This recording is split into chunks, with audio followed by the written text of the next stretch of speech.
Welcome to Windows Vista for Dummies. I'm your host, Omar Wasso, and I'm here to help you get familiar with Windows' fancy new operating system, Windows Vista.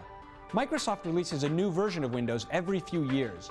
If you bought your computer between 2001 and 2005, you're probably used to the functions of Windows XP. If Windows XP is working well for you, then you probably don't need to switch to Windows Vista. But with all the new features it offers, you may not be able to resist upgrading. And if your computer is new, you may not have much of a choice, since nearly every computer now comes with Windows Vista already installed. Either way, this DVD was created to help you get comfortable with Windows Vista, comfortable enough to use it quickly, safely, and with a minimum amount of pain. This DVD is divided into 6 main sections. Section 1 covers getting started with Windows Vista. Section 2 helps you when working with programs and files. And Section 3 introduces the new features you can use on the internet. Section 4 is perfect for you music lovers. I cover everything you need to know about your media player. Sections 5 and 6 give you tips on how to keep your precious files and folders safe, and how to use the help system in case of a technical emergency. At the end of every section, I do a brief rundown of everything we covered. I call these pieces Summing It Up. You'll want to check out our bonus features section, which includes a list of things you won't like about Windows Vista and how to fix them. There's also a section on printing from your computer, as well as special tips for laptop owners. If you don't have a copy of the Windows Vista for Dummies book, I recommend getting one. When something in Windows Vista leaves you stumped, and it probably will, the book is a great reference. Plus, the book is packed with even more information than what I cover on this DVD. While you're watching this program, you're going to notice the 4 Dummies icons popping up from time to time. Pay attention to them. They're there to help clarify or highlight key information. The technical stuff icon helps you recognize pointless technical information. You probably don't need to know it, but it can definitely help you pretend to be a Vista veteran. The tip icon alerts you to juicy information that makes computing with Windows Vista easier. This is stuff you really want to pay attention to. When the Remember icon pops up, you may want to take notes. Chances are you're going to use this information again really soon. In case you aren't already nervous enough about trying out Windows Vista, I've thrown in some warning icons to make the whole experience more dramatic. Will your computer explode if you ignore these warnings? Probably not, but it doesn't hurt to be cautious. Okay, so now that you know what hints to watch for, you're ready to get started.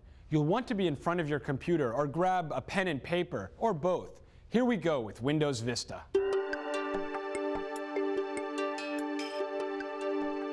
Everybody's heard about Windows. It's the boxes or windows and mouse cursor that greet you whenever you turn on your computer. Understanding how all of it works, however, can sometimes be a little tricky. Windows is created and sold by a little company called Microsoft. Because it's an operating system, Windows controls the way you work with your computer. When you turn on your computer, Windows jumps onto the screen and supervises any running programs. It's been around for more than 20 years, and the latest version is, you guessed it, Windows Vista. Windows gets its name from all the little windows it pops up on your monitor. Each window shows information like a picture, a program that you're running, or a baffling technical reprimand. You can put several windows on your screen at the same time and jump from window to window, visiting different programs. You can also enlarge a window to fill the entire screen. Windows Vista comes with some exciting features, so you may as well take advantage of them. Windows Vista makes it easy for several people to share a single computer.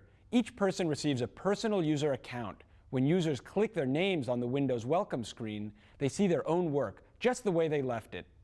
Windows Vista also features a new automated version of backup. Every night, while you're sleeping peacefully, Vista is making copies of your important files.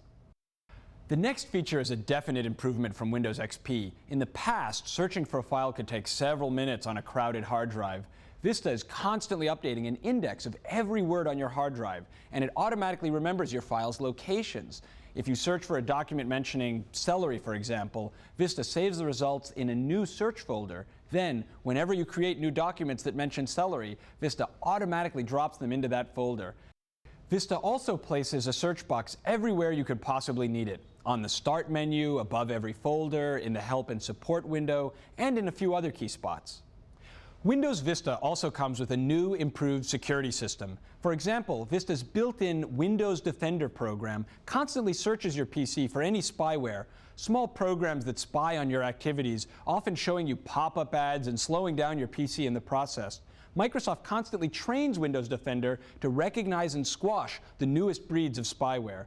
Vista also comes with the new Internet Explorer 7. You'll be able to surf the web more easily and securely with features like tabbed browsing. In the past, keeping two websites open on screen meant running two copies of Internet Explorer. With Vista, Internet Explorer displays several websites simultaneously, each running in a separate page with a clickable tab at the top for easy switching. So now you can compare prices from several different shopping sites, or read one website while others load in the background. You can even save a group of websites as your home page, so that when you load Internet Explorer, your favorite sites will already be waiting for you, each under its own tab. Internet Explorer 7 also introduces a phishing filter. You've probably heard about the evil new online scam called phishing that sends emails pretending to be from finance-related companies, such as banks, PayPal, or eBay. The realistic-looking emails try to trick you into entering your name and password. Internet Explorer's new phishing filter sniffs out the phishing websites before you enter your information, keeping your name and password safe. You'll also find a built-in search box on Internet Explorer 7. The top of Internet Explorer 7 sports a tiny search box for on-the-fly searches, which means you don't have to head over to Google to search for something. The last Internet Explorer 7 feature you'll want to know about is RSS feeds. RSS is short for Really Simple Syndication. This feature lets you see headlines from your favorite websites in a short drop-down box, no matter what website you're on. It lets you know if your favorite sites have any new articles, so you don't have to keep checking them yourself. And it even speeds up browsing by leaving out ads. That's all we're going to cover on Internet Explorer 7 for now. But once you start surfing for yourself, you'll probably find many more reasons to enjoy the upgrade. Let's get back to our list of Windows Vista features. There are still 4 more you'll want to take advantage of. Vista comes with a new version of Media Player. The controls are definitely easier to use, but the big star is Vista's Media Center, which not only plays DVDs and music, but lets you watch TV on your PC and even record shows onto your hard drive for later viewing. Recording TV shows requires 2 important things, however: a TV tuner in your PC and the proper version of Vista. I cover that in just a minute. For those of you embracing the technological age we're in, DVD burning is a must. It's been more than 5 years since DVD burners hit the market, and Windows can finally take advantage of them without extra software. Windows Vista lets you copy files and movies to DVDs as well as CDs. In fact, Vista's updated version of Movie Maker lets you turn your camcorder footage into DVDs that play back on standalone, TV-attached DVD players. Think of the embarrassing home videos you can share. If getting organized is more important to you than becoming a one-person movie factory, you'll be happy to know that Windows Vista offers a calendar for keeping track of your appointments. You can even publish your calendar to other PCs or websites, keeping your appointments synchronized with the calendars of your friends and coworkers. The final feature of Windows Vista I cover is for the little kid in all of us. After all, what good is a whole new operating system if it doesn't look cool? That's why Microsoft spent countless hours animating Vista with a 3-dimensional look, a treat available only to PCs with powerful graphics capabilities. When you can't find an open window, for example, press the Windows key and tab. All the windows appear on your PC in a flip 3D view. Or hover your mouse pointer over any name listed on your desktop's taskbar, and Vista displays a thumbnail picture of that window's current contents, making your window much easier to retrieve from the sea of programs. This 3D function really makes your job easier, and like I said earlier, it just looks cool. If your PC already runs Windows XP, it will probably run Vista, but not at its best. If that's the case, upgrading your PC with a few things will help Vista run better. Here's the shopping list. The first thing you'll need to upgrade for Vista is your video feature. Vista requires powerful graphics for its fanciest 3D features. Upgraded video cards can cost more than $100, and they're not available for laptops. But if your PC's video lacks the muscle and your wallet lacks the cash, you can let your PC run without the 3D views. You're also going to need plenty of memory. For best results, your PC should have 1 gigabyte of memory or more. Memory is easy to install and relatively cheap, so don't skimp here. The third thing you'll need for Vista is a DVD drive. Unlike Windows XP, which comes on a CD, Windows Vista comes on a DVD. That means your PC needs a working DVD drive to install it. If you've bought a new PC in the last couple of years, there's a good chance your PC already has one, but make sure to double check. To do this from the Start menu, open Computer and look at the icon for your CD or DVD drive. You want to see the letters RW in the drive icon's name. If the drive says DVD/CD-RW, it can read both CDs and DVDs, but it can write only to CDs. If your drive says DVD-RW drive, then you've hit the jackpot. Your drive can read and write to both CDs and DVDs. Once you have these 3 basic things, Windows Vista should be able to run most of your current software without any problem. Some programs, however, won't work, including most security-based programs like antivirus and firewall programs. You'll need to contact the program's manufacturer to see if you can get an upgrade that works with Vista. Now it's time for another technical stuff icon. Are you paying attention? When you're making the upgrades I've talked about, one thing you'll need to know is which version of Windows is on your PC. If you're not sure, right-click My Computer or Computer on the Start menu and choose Properties. This screen tells you which version of Windows you currently have. Windows XP came in 2 easy-to-understand versions, one for home called, not surprisingly, Windows XP Home Edition, and one for businesses called Windows XP Professional. Vista comes in 5 versions, each with a different price tag. Luckily, only 3 versions are aimed at consumers, and most of you will probably choose Windows Vista Home Premium. Still, to clear up the confusion, let's explore the 5 flavors of Vista. The first is Windows Vista Home Basic. This version leaves out Vista's fancier media features, such as DVD burning, HDTV, TV recording, and other similar features. If your PC can't display or record TV shows, and you don't want to make DVDs from your camcorder footage, then save a few bucks by sticking with Windows Vista Home Basic. It's fine for word processing, email, and the internet. The second is Windows Vista Home Premium. It's the same as Windows Vista Home Basic, but with the media features tossed back in. This version is perfect for people who watch TV on their PC or want to create DVDs from their camcorder footage. This is the most popular version for average consumers. Next is Windows Vista Business, which is most like Windows XP Professional. It's designed for the business market, which means that it includes a fax program, but no media-related features found in Vista Home Premium. People who run web servers on their PC, and you'll know if you're doing it, will want Windows Vista Business. Windows Vista Enterprise is another version aimed at the business market, with even more tools like support for additional languages and larger networks. While smaller companies will usually go for Windows Vista Business, larger companies will probably want Windows Vista Enterprise. The last version of Vista is Windows Vista Ultimate. This is a combination of the home and business versions created for hardcore PC users, like gamers, people in the video industry, and other people who spend their lives in front of their keyboards. You'll probably have no trouble choosing the Vista version that's perfect for you, but just in case you decide to upgrade later, Microsoft includes all the versions on your Vista installation DVD. This means you can upgrade at any time simply by whipping out the credit card and unlocking the features in a different version. Okay, so you've prepared your computer for Windows Vista, you've chosen the version that's best for you, and you've run the installation DVD to install it on your computer. Now let's see what it's like to actually use Windows Vista. Starting Windows Vista is as easy as turning on your computer. Windows Vista leaps onto the screen automatically with a futuristic flourish. But before you can start working, Windows Vista may throw you a fastball with its first screen. It wants you to log on. Windows Vista allows several people to work on the same computer, but it keeps everyone's work separate. To do that, it needs to know who's currently sitting in front of the keyboard. When you log on, you'll want to choose your username. Then Windows Vista will present your personalized desktop, ready for you to make your own personalized mess. Windows Vista offers 3 types of user accounts: Administrator, Standard, and Guest. In a family, the parents usually hold the administrator accounts, the kids usually have the standard accounts, and the babysitter logs on using the guest account. If you just bought the computer, use the account named Administrator. The Administrator account user can set up new accounts for all new users, install programs, burn CDs, start an internet connection, and access all the files on the computer, even those of other users. Windows Vista needs at least one person to act as administrator, even if your computer isn't connected to other computers.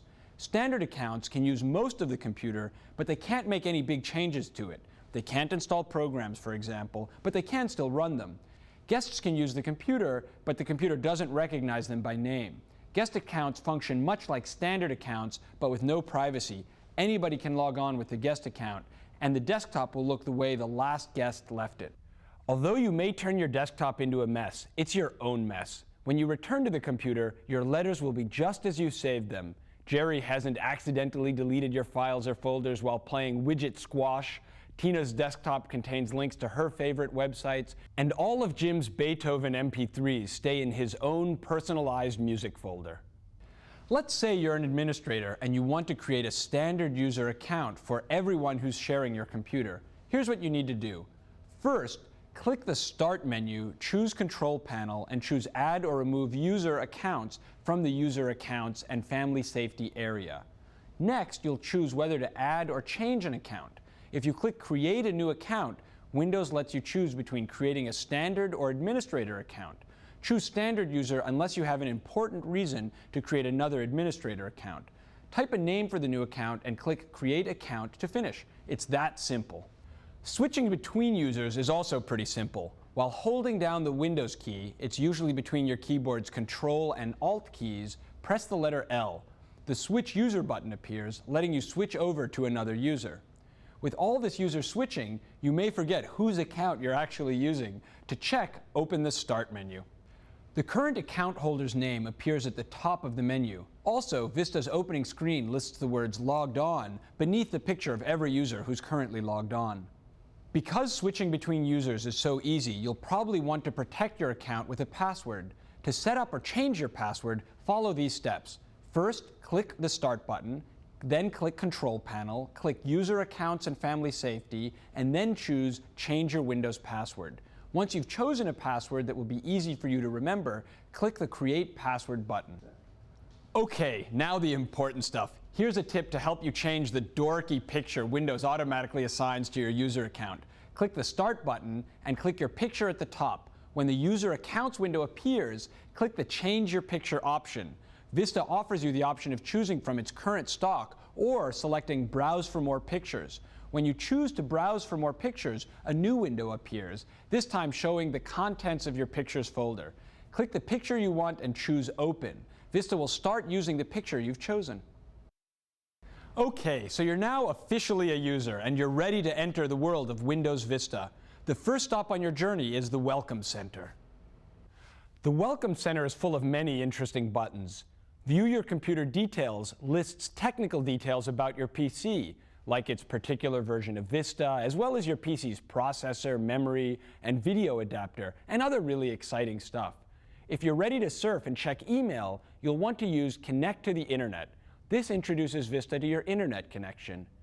Personalize Windows is where you can choose a new screen for your desktop, change Vista's colors, or tweak your monitor. Windows Basics is designed for first-time PC owners. This tutorial explains how to use the mouse and keyboard, the files and folders, and everything else you could possibly imagine. If you've just turned on your new Vista PC, Windows Easy Transfer lets you lug all your old PC's files to your new one. Head to Register Windows if you want to sign up for Microsoft's email marketing blurbs. The Control Panel lets you tweak how Vista interacts with your PC. You can ignore Add New Users unless other people will be sharing your PC. If that's the case, click here to introduce those people to Windows. This area also lets you control what your kids can do on your PC. What's new in Windows Vista is perfect for XP upgraders. It introduces you to the new features in your particular version of Vista. Windows Media Player Setup will start you on the process of revving up Media Player to play your music. Vista initially shows only a few of these buttons, but to see them all, click Show All Items along the bottom of the Welcome Center. To make the Welcome Center stop welcoming you every time you turn on your PC, remove the check mark from the Windows Run at Startup box. To bring it back, click the Start button, choose All Programs, click Accessories, and click Welcome Center. In Windows Vista, your monitor screen is known as the Windows desktop, and that's where all your work takes place. You can create files and folders right on your new electronic desktop and arrange them all across the screen. Each program runs in its own little window on top of the desktop. Windows Vista starts with a fresh, empty desktop. The desktop consists of 4 main parts. The Start menu is the bright blue button in the bottom left corner of the desktop. By clicking the Start button, you can start programs, adjust Windows Vista's settings, find help for sticky situations, or, thankfully, shut down Windows Vista and get away from the computer for a while. Here's a technical idea you'll definitely want to consider. Most people sit down at a computer, turn it on, and go through the same mechanical process of loading their frequently used programs. Believe it or not, Windows Vista can automate this task. To make your favorite programs wake up along with Windows Vista, follow these steps. First, click the Start button and choose All Programs. Then right-click the Start menu's Startup icon and choose Open. The Startup icon, which lives in the Start menu's All Programs area, opens as a folder. Next, drag and drop any of your favorite programs or files into the Startup folder.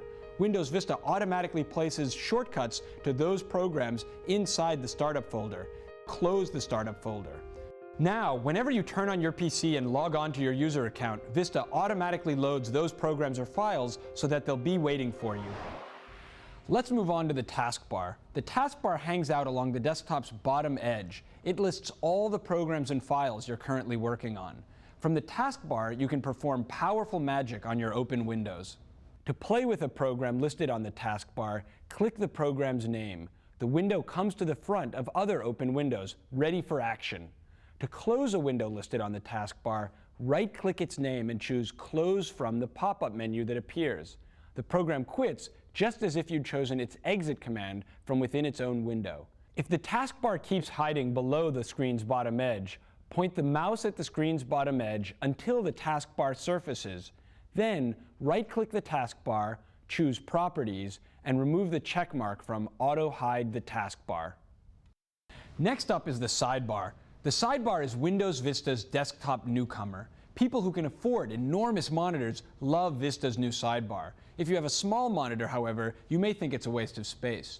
If your sidebar doesn't appear on your desktop, right-click on the little icon in the taskbar's notification area.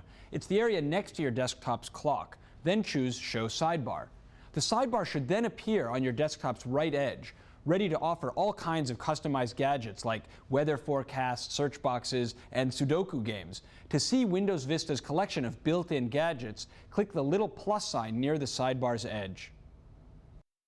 Let's move on to the fourth and final desktop feature. The desktop's recycle bin is the little wastebasket-shaped icon that stores your recently deleted files for easy retrieval. There are 2 ways you can dump something, a file or a folder for example, into the Windows Vista recycle bin.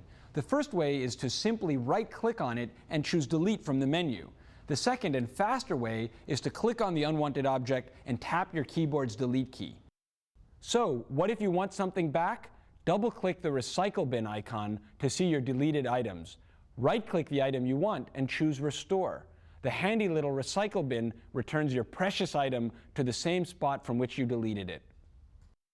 Here are a few good tips for using your recycle bin. The recycle bin can get pretty crowded. If you're searching frantically for a recently deleted file, you can tell the recycle bin to sort everything by the date and time you deleted it. Just click the words Date Deleted from the recycle bin's top menu. Here's another tip. To delete something permanently, just delete it from inside the recycle bin. Click it and press the Delete key. To delete everything in the recycle bin, right-click on the recycle bin and choose Empty Recycle Bin. And here's one last tip. To bypass the recycle bin completely when deleting files, hold down the Shift while pressing Delete. Poof! The deleted object disappears, never to be seen again. This is a handy trick when dealing with sensitive items, like, say, credit card numbers. If you're feeling confused about some object you see on your desktop, just rest the pointer over the mysterious doodad, and Windows will pop up a little box explaining what that thing is or does. If you right-click on the object, Windows Vista usually pops up a menu listing nearly everything you can do with that particular object. This trick works on most icons found on your desktop and throughout your programs. All the icons on your desktop may suddenly disappear, leaving it completely empty. Chances are Windows Vista hid them in a misguided attempt to be helpful. To bring your work back to life, right-click on your empty desktop and choose View from the pop-up menu. Finally, make sure Show Desktop Icons has a check mark so everything stays visible. We're not done exploring Windows Vista, but while we're on the desktop, let's cover logging off. You log off by using the Start button. If the Start menu is hiding, hold down Control and press Escape.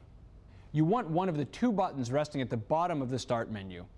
The first choice is Sleep Power. Sleep mode comes in handy when you won't be using your PC for several hours, but want to start up where you left off. When you turn on your PC the next time, your open programs and documents appear on the desktop right where you left them. On laptops, this option is a power button that simply turns off your PC. The second choice is Lock. This option locks your PC and places your user account picture on the screen. When you return, type your password and Vista instantly displays your desktop just as you left it. This option appears on both laptops and desktop PCs. Windows Vista offers several other ways to close your session. Look closely at the arrow to the right of the Lock button. You can click this arrow to see up to 7 options, from switching users to shutting down. Before we move on, let's do a quick review of what we've just covered. You may be switching to Windows Vista because you're tired of the same old XP. Or maybe you just bought a fancy new computer and Windows Vista is already there, a scary new operating system you've never heard of. Either way, Windows Vista is full of features that you're going to love. You just have to understand them first. I covered all these features, from the new improved search program to automated backup. I also talked about how to get your computer ready for Vista if you're installing it yourself. And for those of you who are buying Vista on your own, I covered the 5 flavors of Vista that are available.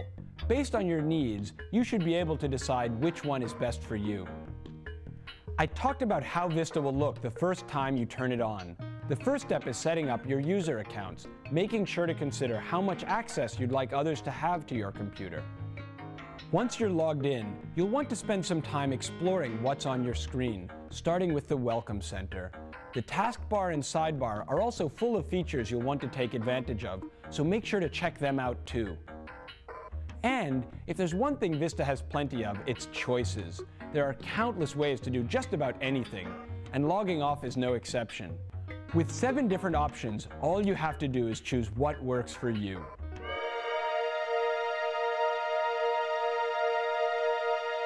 Once you're actually in Windows Vista, you're going to want to use it. And that means working with programs, creating files, and keeping everything organized. The first step in working with programs and files is figuring out where everything is hiding. You're probably familiar with the program Windows XP called My Computer. Well, Windows Vista has shortened the name to simply Computer.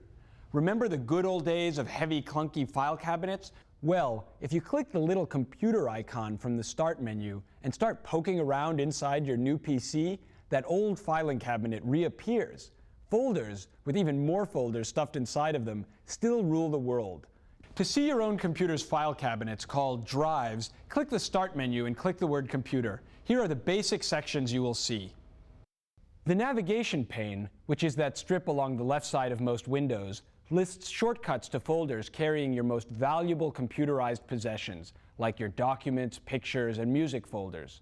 You'll also see your hard disk drives. This area lists your PC's hard drives. Every computer has at least one hard drive.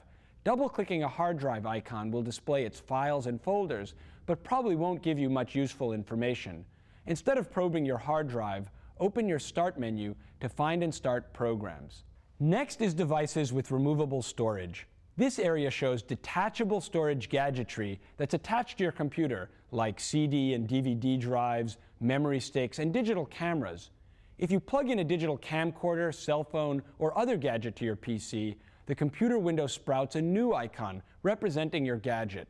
Double-click the new icon to see the contents of your gadget, or right-click the icon to see what Vista allows you to do with that gadget. The last section of Computer is Network Location. This icon is seen only by people who have linked groups of PCs into a network. It represents a folder living on another PC. Let's take a minute to explore your hard drive. Windows Vista divides your computer's hard drives into many folders to separate your many projects. A folder is a storage area on a drive, just like a real folder in a file cabinet. For example, you store all your music in your music folder, and your pictures in your pictures folder. Then, when you want to listen to music or admire your latest headshots, both you and your programs can easily find them. Any type of drive can have folders, but hard drives need folders the most because they contain thousands of files. By dividing a hard drive into little folder compartments, you can readily see where everything sits. Windows Computer Program lets you probe into different folders and peek at the files stuffed inside each. To see the folders Vista created for you on your hard drive, click your user account's name at the top of the Start menu. In Windows XP, your My Documents folder contained everything in your user account. In Vista, however, your user account folder now holds all your folders, including your Documents, Music, and Pictures folders, along with these new ones. Contacts. If you use Vista's built-in mail program, it automatically places the names of people you email in the Contacts folder. Desktop. Vista considers your desktop to be one large folder, and everything you place on your desktop really lives inside this folder. Downloads. Internet Explorer stashes most downloaded files in this folder, making it easier than ever to find. Favorites. As you know, Internet Explorer lets you save your favorite websites. Those favorite sites also appear in this folder, where a double click on a site's icon launches Internet Explorer and brings the site to your screen.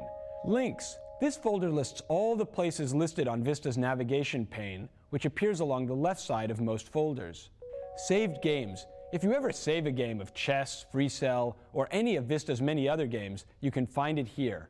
Searches. Any searches you save appear here. Videos. Here's where you can find videos downloaded from camcorders and the internet. With so many folder choices on your hard drive, staying organized is easy. You can always ignore folders and dump all your files into the Windows Vista desktop. But that's like tossing everything into the back seat of the car. Organized stuff is much easier to find. So, now that you know how to navigate your hard drive, we're ready to move on to disk drives. Like everything else in Windows Vista, disk drives are represented by buttons or icons. Opening these icons usually lets you access their contents and move files back and forth. If you double-click a disk drive, whether it's a CD, DVD, or USB, Vista doesn't always open it to show the files. Instead, it usually loads Media Player and begins playing the media inside. To change the way Vista treats an inserted CD, DVD, or USB drive, right-click that inserted item's icon and choose Open Autoplay. Vista lists everything it can do with that drive and lets you plot the course. Besides playing media, you'll probably want to use your CD and DVD drives to write or burn files. As I discussed earlier, Vista is the first version of Windows that knows how to write to DVDs, something Windows XP couldn't do without the help of an extra program. Creating a CD of music or a DVD of movies is something that I cover later when I talk about Media Player. For now, I talk about writing files to a CD or DVD. Here are the steps to follow. First, insert the blank disk into your disk burner and choose Burn Files to Disk. If you're burning files to a CD, Vista offers you two options. Burn a CD launches Media Player to create an audio CD that plays music in most CD players. Burn Files to Disk is the option you choose to copy files to the CD. Let's say you'd rather burn files to a DVD. For that, Vista offers three options. Burn a DVD data disk launches Media Player and lets you choose music files from your library and copy them to a DVD for backup. Burn Files to Disk is the option you choose to copy files to the DVD. Burn a DVD video disk starts Vista's DVD Maker program to create a movie or photo slideshow. After you insert the disk and choose Burn Files to a Disk in Step 1, Vista displays a Burn a Disk box and asks you to create a title for the disk. Enter your title and click OK to close the Burn a Disk box. Now Vista prepares the disk for incoming files. When it finishes, it flashes a Format Complete message on screen. Click OK to close it. Now that your disk is ready to accept the files, tell Vista which files to write to the disk. You can do this any number of ways. One way is to drag and drop the files or folders into the disk burner's open window, or on top of the burner's icon in Computer. Another way is to right-click the item you want to copy, choose Send To, and select your disk burner from the menu. Or you can open the file you'd like to burn and tell your current program to save it to the disk rather than to your hard drive. When you're through copying files to the disk, close your disk burning session by ejecting the disk. Here are a couple of things to note. Although Windows Vista can handle simple CD burning tasks, it's extraordinarily awkward at copying music CDs. Most people give up quickly and buy CD burning software from Roxio Easy Media Creator Suite or Nero. Also, Windows Vista doesn't have a command to duplicate a CD or DVD. If you want to copy all of a CD or DVD's files to a blank disk, use this two-step process. First, copy the files and folders from the CD or DVD to your PC. Then, copy those same files and folders back to a blank CD or DVD. Now, I couldn't cover modern advances like CD and DVD burning without also discussing digital photos. Vista can read digital photos directly from the camera once you find its cable and plug it into your PC. But Vista can also grab photos straight off the memory card. The secret is a memory card reader, a little slot-filled box that stays plugged into your PC. Office supply and electronics stores sell memory card readers that accept most popular memory card formats. The beauty of card readers is that there's nothing new to figure out. Windows Vista treats your inserted card or floppy just like an ordinary folder. Insert your card, and a folder appears on your screen to show your digital camera photos. The same drag and drop and cut and paste apply, letting you move the pictures off the card and into a folder in your Pictures folder. Earlier, we touched on how your hard drive organizes the files and folders, much like a huge metal filing cabinet. At some point, you're probably going to be tempted to explore all those folders and files, and then you may decide to rearrange them or add new ones or throw some out altogether. This next section is for you. To see what's inside a folder, either in Computer or on Vista's desktop, just double-click that folder.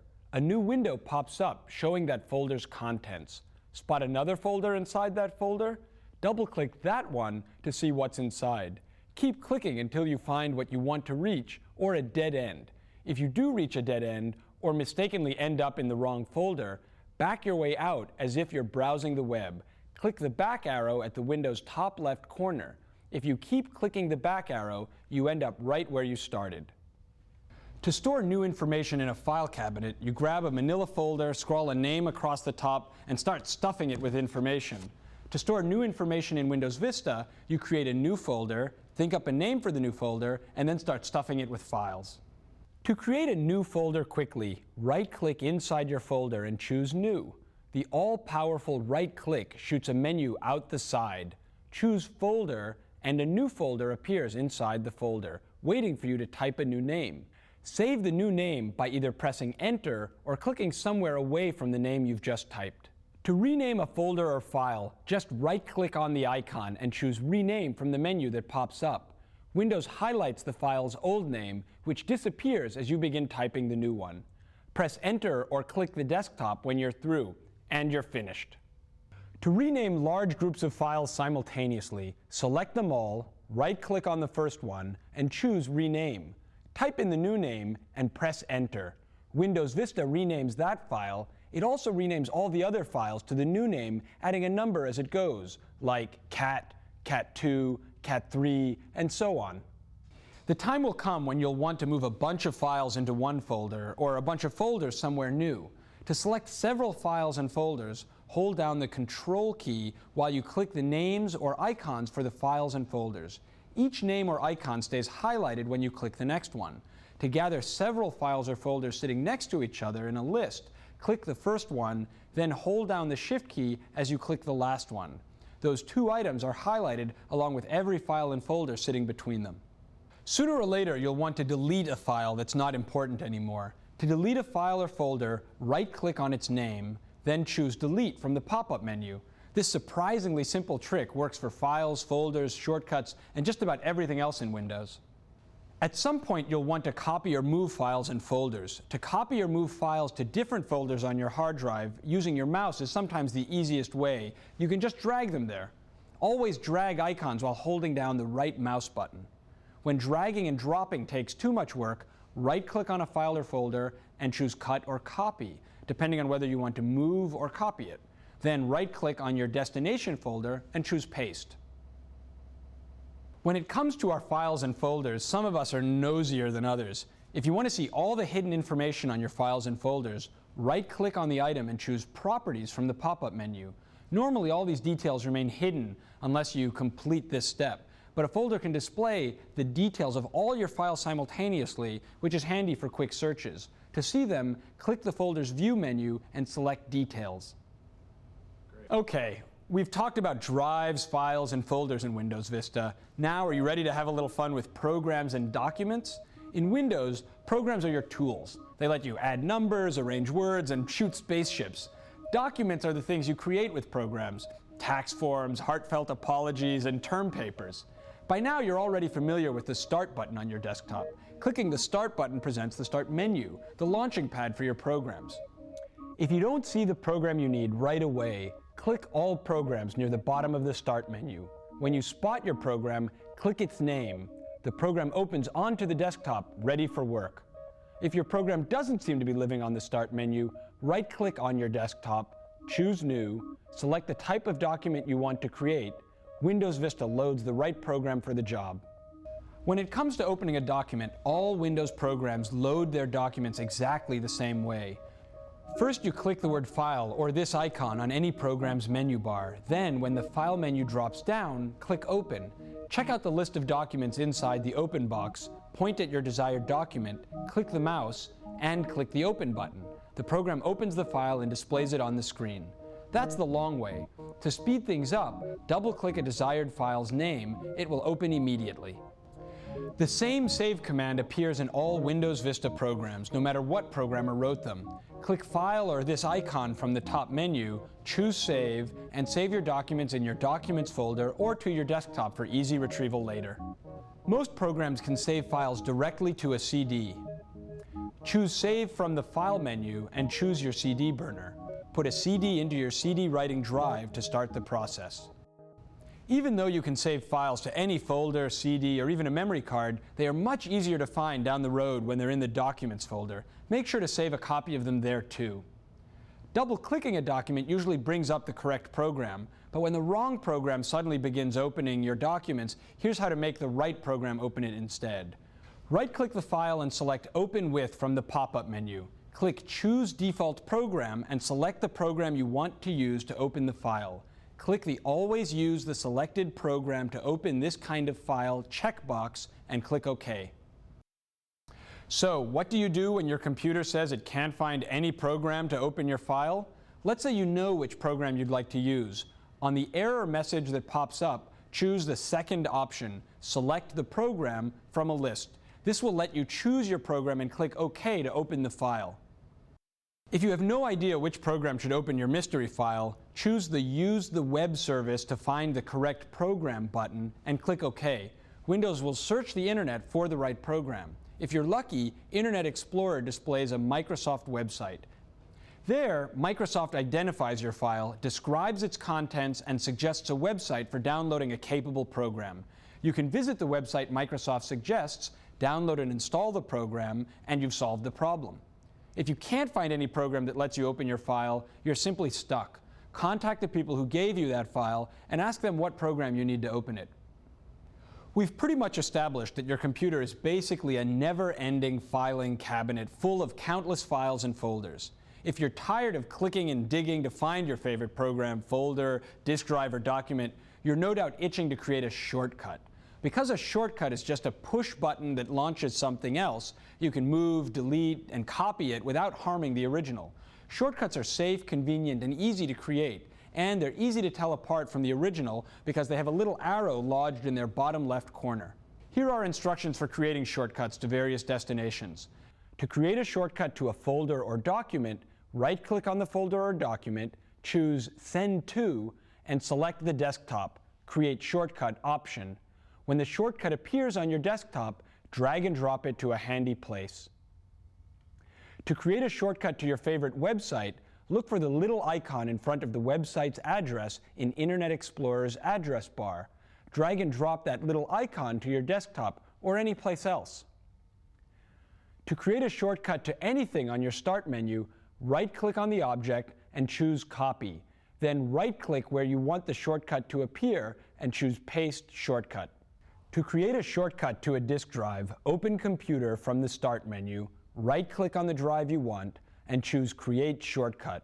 Windows immediately places a shortcut to that drive on your desktop. For quick CD burning, put a shortcut to your CD burner on your desktop. Burning files to a CD becomes as simple as dragging and dropping them onto the CD burner's new shortcut. To create a shortcut to nearly anything else, drag and drop the object to a new place while holding down your right mouse button. When you let go of the mouse button, choose Create Shortcuts here, and the shortcut appears. Now that you understand the exciting world of shortcuts, I want to run through the 3 simple steps in cutting, copying, and pasting. First, select the item to cut or copy. Second, right-click on your selection and choose Cut or Copy from the menu. You cut when you want to move something. Use copy when you want to duplicate something, leaving the original intact.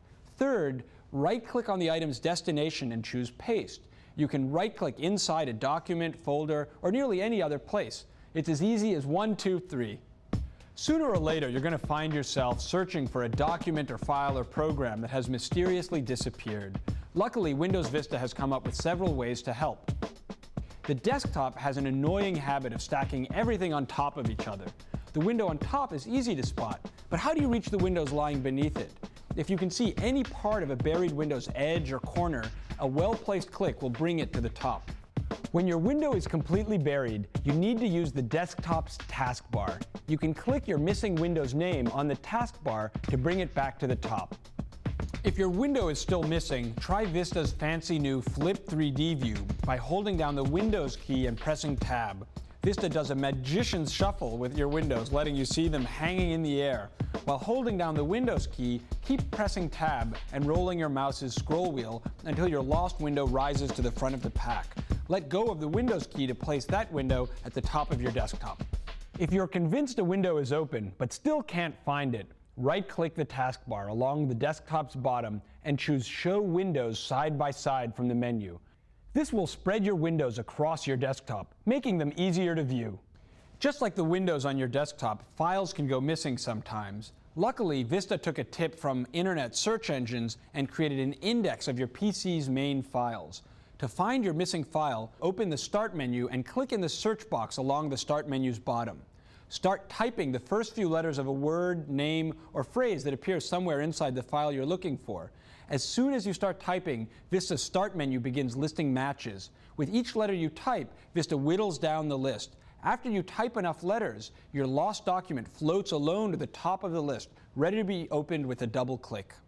Vista also placed a search box in every folder's upper right corner. This search box limits your search to files within that specific folder, which saves time when you know what folder your file should be in. When you're looking inside a folder, one easy way to find or organize your files is to sort them. To do this, click the Views button at the top of your screen and choose Details. See the column headers like Name, Date Modified, and Type on the top of each column? You can click any of these headers to sort your folders or documents by that term. Sorting folders by their name, date, or type provides enough organization for most people. But just in case you'd like something more, Vista also lets you organize your files 2 other ways: grouping and stacking. Stacking works much like organizing stray papers into piles on your office desk. You might pile them up by the date you created them, or you might want to put all of your unpaid bills into one pile and the bank statements into another. Vista does something similar if you choose to stack your files by date modified or by type. Vista's grouping function also clumps similar items together, but instead of stacking the files into tall piles, Vista spreads them out flat, keeping related items next to each other. Grouping items by date modified groups your files by date, but places a label by each group: last week, earlier this month, earlier this year, and others. To stack or group your files, right-click a blank part of the folder and choose either Stack By or Group By from the pop-up menu. Be sure to click a blank part of the folder. To unstack or ungroup your files, follow the same steps, but choose None from the Stack By or Group By menu. Okay, I covered a lot in this section, so let's take time for a quick review. If you have the urge to go poking around in your computer, a good place to start is Computer. This icon leads you to a great overall view of everything you've got on your computer. Here's where you can view your various drives, like your hard drive, which is full of folders and files, and your disk drives, which is what you'll use to burn CDs or download digital images. The folders and files on your hard drive are just waiting to be explored, copied, moved, deleted, and created. I covered the different ways you can do all of these things and how to find missing files if you get a little carried away.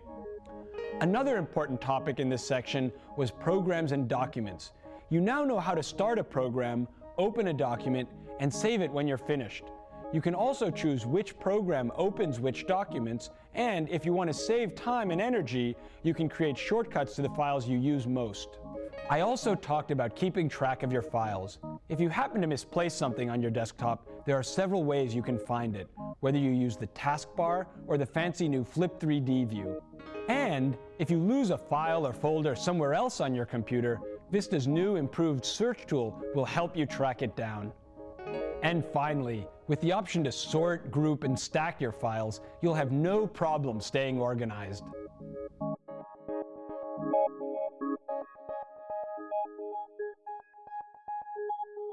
For most people, going online is the best part about working on a computer. Whether you use the internet for shopping, working, researching, or simply wasting time, you'll probably want to take advantage of Vista's Internet Explorer 7.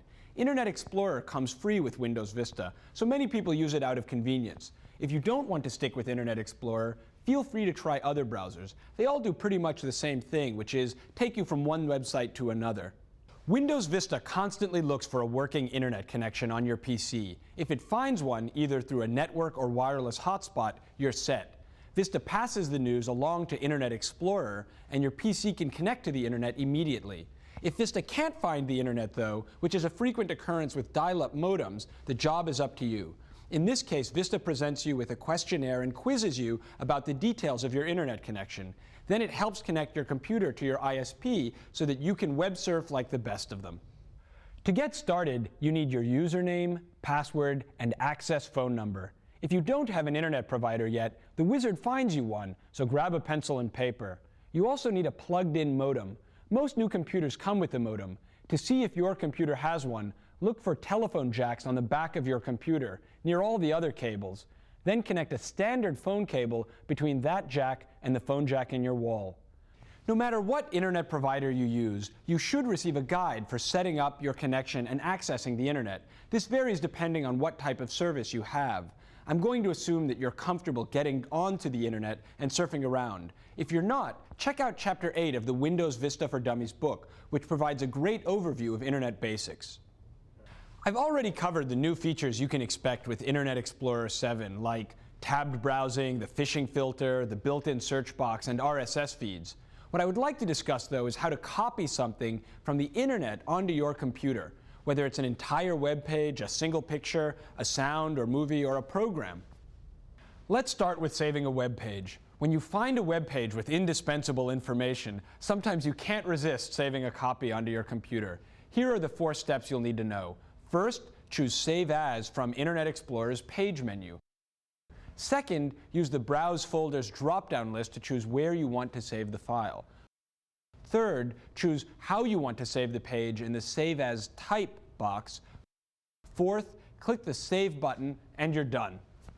When you save a web page, you're saving the page as it currently exists on your screen. To see any updates or changes on the web page, you must revisit the actual site. What about when you just want to save the text from a web page? To save just a little of the text, select the text you want to grab, right-click it, and choose Copy. Open your word processor, paste the text into a new document, and save it in your Documents folder. To save all the text, it's easiest to save the entire web page, and when you choose how to save the file, pick the text-only format. When you want to save a picture from the internet, right-click the picture and search the words Save Picture As. The Save Picture window appears, letting you choose a new file name for the picture, or stick with the file name used by the web page. Click Save, and your picture automatically appears in your Pictures folder. Windows Mail is one of the great free programs that comes with Windows Vista. If you've used Outlook Express, you'll feel right at home with Windows Mail. Both programs are basically the same, with almost identical menus. Windows Mail can import all your old Outlook Express accounts, contacts, and email. If you upgrade to Vista on your Windows XP computer, Windows Mail is even smart enough to import your information automatically. To call up Windows Mail for the first time, open the Start menu and click the Windows Mail icon. If you don't see this icon, choose All Programs and then click Windows Mail. Windows Mail hops onto the screen, ready to be set up to send and receive your email. If email is a new concept for you, I suggest reading through Chapter 9 of the Windows Vista for Dummies book. It covers everything from choosing an email address to sending and receiving emails. As if understanding your computer isn't hard enough, it's also your duty to protect it. Windows Vista does what it can, but some of the work is up to you. When Vista notices anybody trying to open something that can potentially harm Windows or your PC, it flashes a message asking for permission. If one of these permission messages appears out of the blue, Vista may be warning you about a bit of nastiness trying to sneak in. So click Cancel to deny it permission. But if you're trying to do something specific with your PC and Vista puts up its guard, click Continue instead. Another safety feature of Windows Vista is the Security Center. To scope out your Security Center, open the Start menu's Control panel, choose Security, and then choose Security Center. Once you're in, you'll see a list of Windows Vista's 4 main defenses. The Security Center tells you whether they're activated and provides handy on switches to activate any that may be turned off. All these defenses should be up and running for maximum safety because each one protects your computer against different things. Windows Firewall sits between your computer and the internet, acting almost as a guard dog. If something tries to connect and you or one of your programs didn't request it, the firewall stops the connection. Occasionally, you may want another computer to interact with your computer over the internet. To stop the firewall from blocking those programs, add their names to the firewall's exceptions list by following these steps. First, choose Control Panel from the Start menu. Click Security and choose Security Center. Second, click Windows Firewall and choose Change Settings. Click OK or Continue if Vista's permissions screen pops up. Third, click the Exceptions tab. Windows Firewall lists every program currently allowed to communicate through its firewall. Finally, click the Add Program button, select the program, and click OK. When it comes to viruses, everything is suspect. Viruses travel not only in email and programs, but also in screensavers, themes, toolbars, and other Windows add-ons. Because Vista doesn't include a built-in virus program, follow these rules to reduce your risk of infection. When shopping for an antivirus program, look for one that runs automatically in the background. If you don't yet have an antivirus program, open the Control Panel Security area, choose Security Center, and click the Malware Protection section's Find a Program button for free trial offers. Tell your antivirus program to scan everything you download, as well as anything that arrives through email or a messaging program. Don't run 2 virus checkers simultaneously. If you want to test a different program, first uninstall your existing one from the Control Panel's Programs area. If you think you have a virus and you don't have an antivirus program, unplug your PC's network or telephone cable before heading to the store and buying an antivirus program. Install and run the antivirus program before reconnecting your computer to the internet. That stops your computer from infecting others before you're able to disinfect it. Vista's parental controls offer several new ways to police how people can access the computer and the internet. To set parental controls, you must own an administrator account. If everybody shares one PC, make sure that the kids have standard accounts. If your children have their own PCs, create an administrator account on their PCs for yourself and change their accounts to standard. To set up Vista's parental controls, follow these steps. First, open the Control Panel from the Start menu and choose Parental Controls in the User Accounts and Family Safety section. Next, click the user account you want to restrict. Vista only lets you add parental controls to one user account at a time. When you choose a user account, the Parental Controls screen appears. The next steps take you through each section of the controls. You need to turn the parental controls on or off. The parental control switch simply turns on or off any restrictions you've set. The activity reporting switch launches Vista's activity reporting. This is where the PC spies on your children's habits, tells you exactly when they've logged on and off, what programs they've used or tried to use, and what websites they visited or tried to visit. Next, set the Windows Web filter to determine what parts of the web your child may visit. To block some websites, click Edit the Allow and Block list. For ultimate control, block every website by clicking the Only Allow Websites, which are on the Allow List box, and then adding a few safe sites to the allowed list. The Block Web Content Automatically area comes set to Medium, meaning Internet Explorer blocks sites containing mature content, pornography, drugs, hate speech, and weapons. Switch it to High to block everything not specifically designed for children. or switch it to custom and pick and choose specific categories you'd like blocked from your child's view. Next, choose whether to allow file downloads and then click OK. The final box at the bottom of this page lets you stop your child from downloading files, an easy way to keep them from downloading and installing programs without your knowledge. However, checking this box may also keep them from downloading files needed for schoolwork. Clicking OK returns you to Parental Controls opening screen. Now you can add restrictions on time limits, games, and specific programs, and then set activity reports, clicking OK after each. This huge category lets you block specific things on your PC rather than the internet. Once you're done, click OK to exit Parental Controls.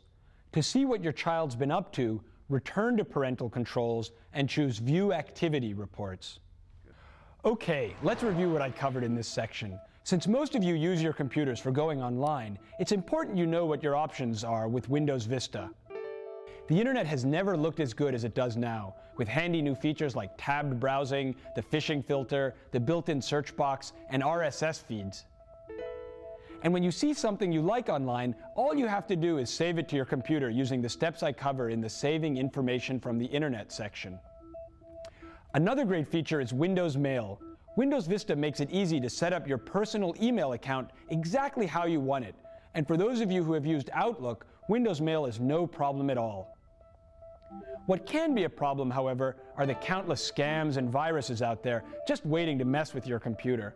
That's why it's important to pay attention to permissions messages and check out your security center to make sure everything is working properly. You'll also need to launch antivirus software, which is easy as choosing a program and turning it on. Taking the time to do these things will definitely pay off in the long run. Another important tool you may want to use is Vista's Parental Controls. Windows has made it easy to choose exactly what your child sees and does on the internet. All you have to do is set it up.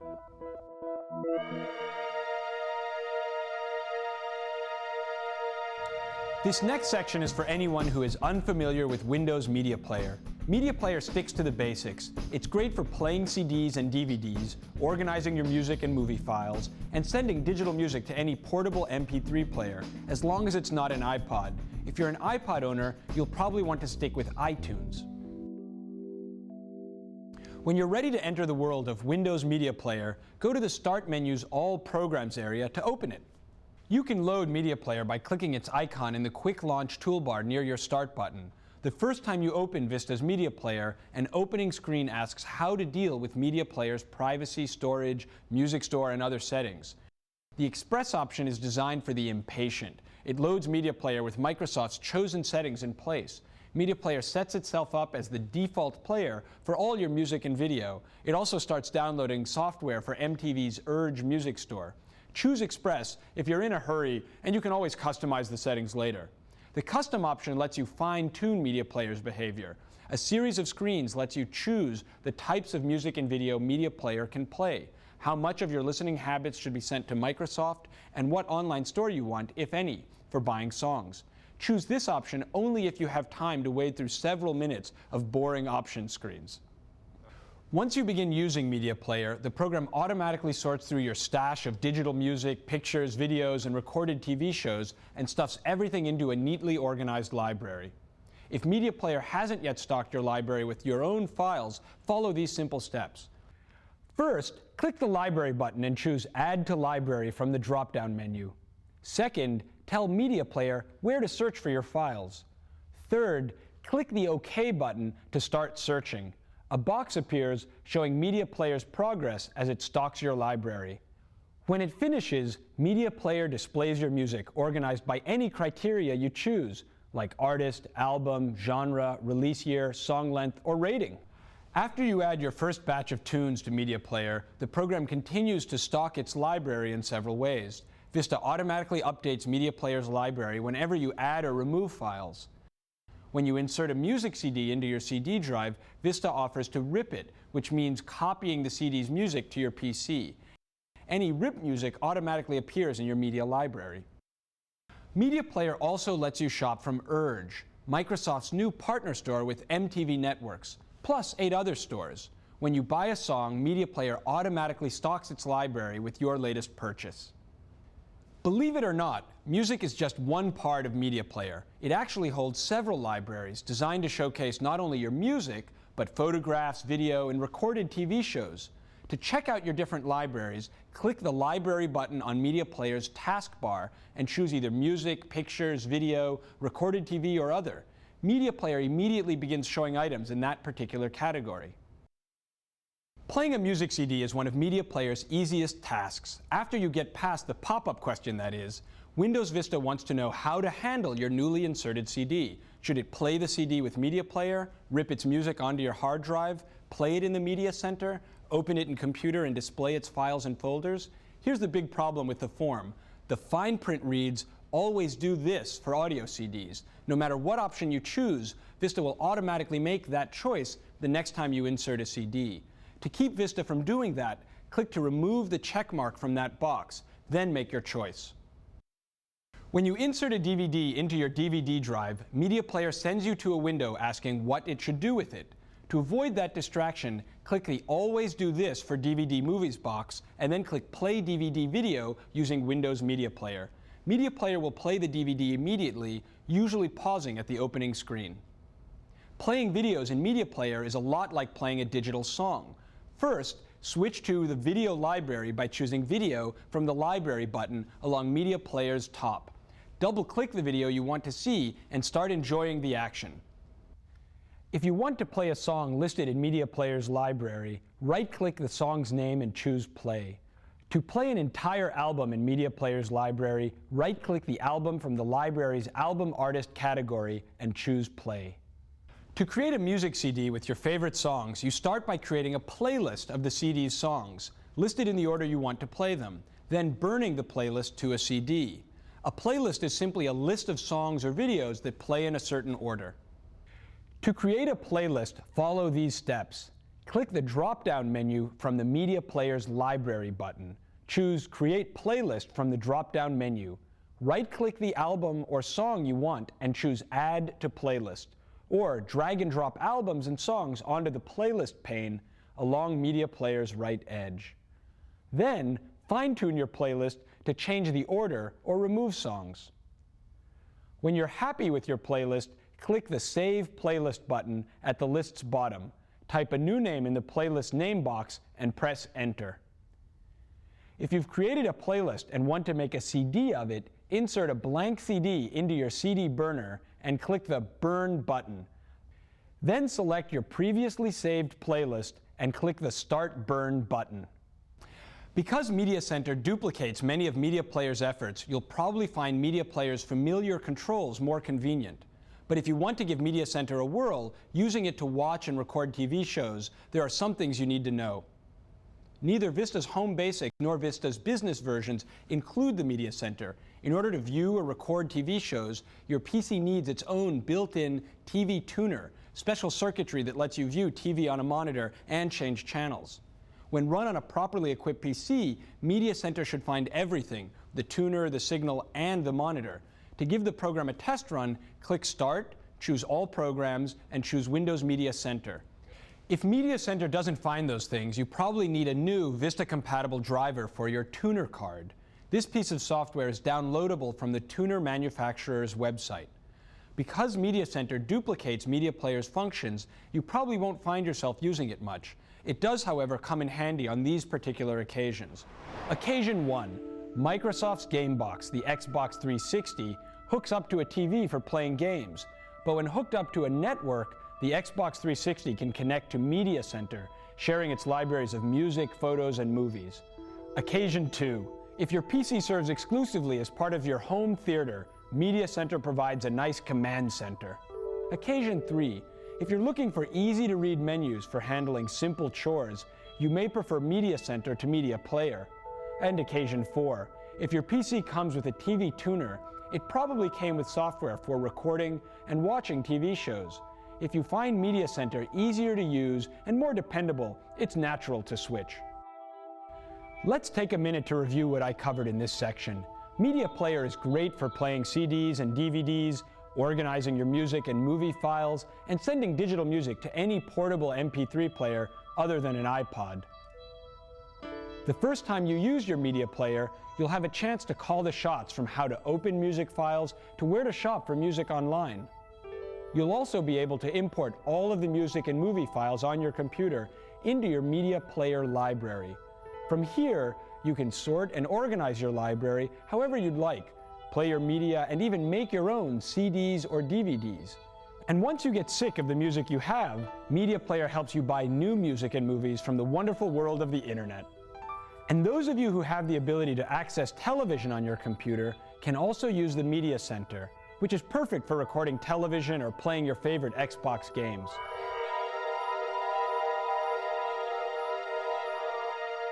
Someday your hard drive will eventually die, and it will take everything with it. Years of digital photos, songs, letters, financial records, scanned items, and anything else you've created or stored on your PC. That's why you must back up your files on a regular basis.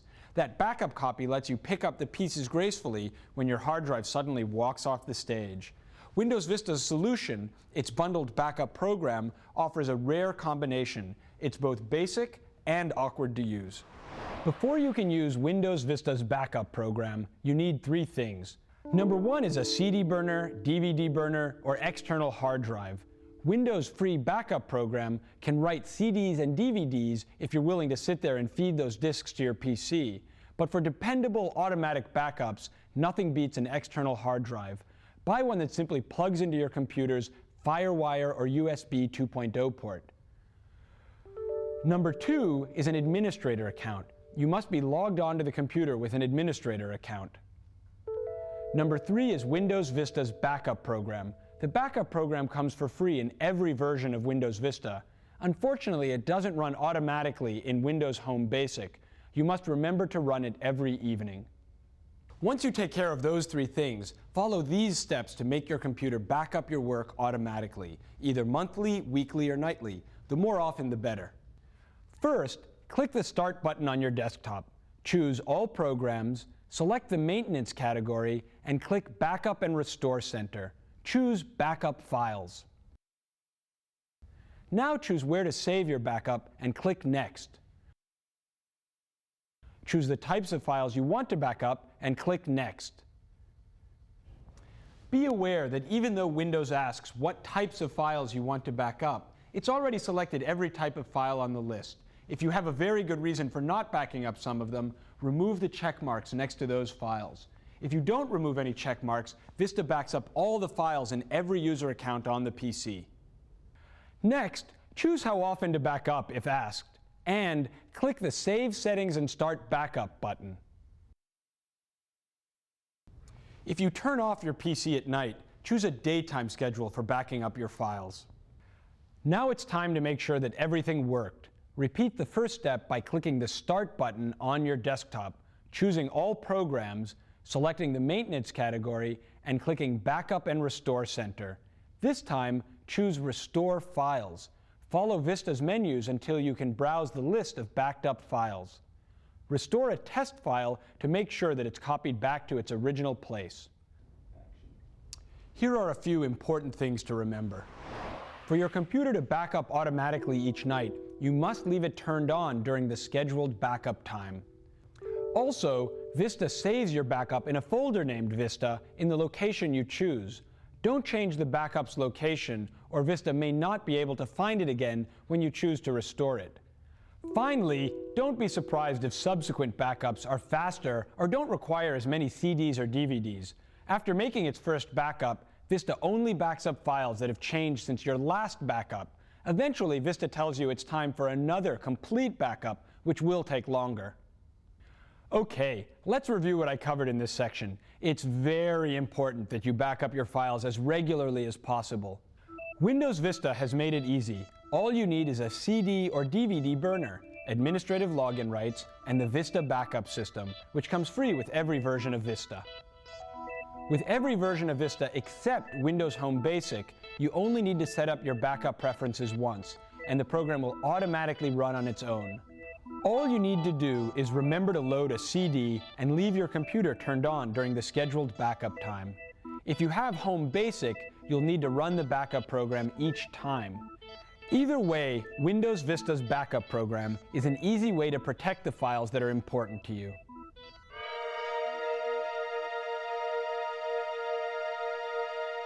Sometimes it's hard to ask for help. Luckily, that's not the case with Windows Vista. Most of the time, the answer you need is just a click away. When it comes to the Windows Vista help system, there are a few basic things you need to know. There are 3 quick and easy ways to make Windows Vista dish out helpful information when you're stumped.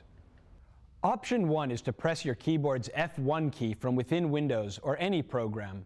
Option 2 is to click the Start menu and choose Help and Support. Option 3 is good if you spot a little question mark icon near a Windows top right corner. Just activate it with a quick click. In each case, Vista launches its Help and Support program, newly beefed up with tables, charts, and even an autopilot mode that clicks through some particularly confusing steps for you. The Help and Support program offers 3 sections: Find and Answer, Ask Someone, and Information from Microsoft. Start with the Find and Answer section. It offers help on topics ranging from Windows basics to troubleshooting. Don't bother with the Ask Someone section. It offers remote assistance, which is helpful only when you found someone who's willing to connect to your PC over the internet and sort out your problems. The Help and Support section's last area, Information from Microsoft, lists the top questions asked at Microsoft's Vista online support site. When something's not working right, the troubleshooting section of Windows Vista's Help and Support programs may be the tool you need. Sometimes it works like an index, narrowing down the scope of your problems to the one button that fixes it. Then it displays the button on the Help page for your one-click cure. To use the troubleshooting program, follow these steps. First, choose Help and Support from the Start menu. When the Help and Support program opens, choose Troubleshooting from the opening screen. Then, click the subject that's causing you problems. The Troubleshooting section offers 4 topics. Networking offers help on finding wireless hotspots for connecting on the road, fixing home networks, and troubleshooting network and internet connection problems. Using the web offers help with internet connections, including sharing one connection with several PCs. Email covers Windows Mail and attachments, as well as sending pictures and video through email. Hardware and Drivers shows how to diagnose driver problems when something's wrong between Vista and things plugged into or inside your PC. When you click one of these topics, Vista whisks you to the page dealing with that subject's most common problems. Keep clicking until the subtopics you find is the one dealing with your particular problem. You should find some numbered steps that will help you solve your problem. Just follow the steps one at a time. Okay, here's what I covered in this section. If something about Windows Vista is stumping you, you can probably find an answer in the Help system. All you need to do to access it is press F1 on your keyboard, or use one of the other options I mentioned. Once you're in the Help system, head over to the Find and Answer section, where you should be able to get assistance on whatever has you ready to pull your hair out. Or try Troubleshooting, which offers help on the most common PC problems. Just like that, crisis averted. Well, I've pretty much covered everything a newbie needs to know to enter the world of Windows Vista. When something leaves you stumped, and it probably will, use this DVD as a reference. And if you're feeling spunky and want to find out more, get a copy of Windows Vista for Dummies book, and read even more information on the topics I've covered here. As with everything else, practice makes perfect. The more you dig around in the files, programs, and features Vista has to offer, the more comfortable you'll become. So turn on your computer, explore everything Vista has to offer, and good luck.